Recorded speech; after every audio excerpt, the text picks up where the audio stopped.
Қайырлы күн достар, менің арнама қош келдіңіздер. Бүгін дәмді әрі өте пайдалы шпинат пен сүзбе, яғни твор қосылған бәліш дайындайтын боламыз.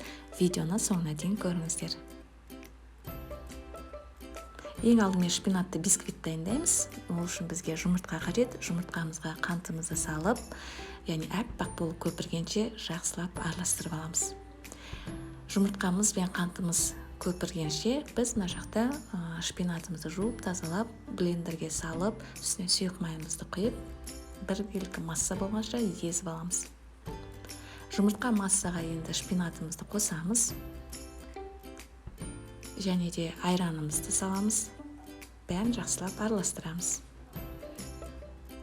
Араласқан массаға електен өткізілген ұн және де қамыр қопсытқышымызды салып, жұмсақ, яғни біркелкі масса дайындаймыз. Оны пергамент қағаз төселген формамызға тегістеп құйып аламыз.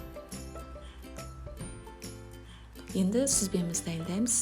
Бізге өте сапасы жоғары сүзбе қажет.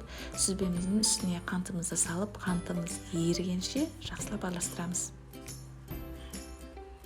Кейіннен үстіне сәл кілегей қосып, тағы да араластырып аламыз.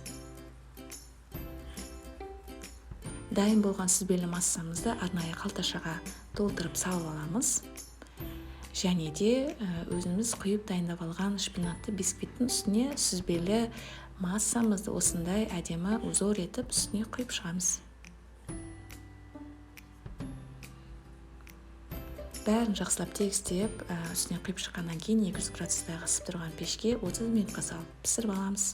Міне біздің өте дәмді әрі пайдалы, әрі тез дайын болатын бәлішіміз дайын болды.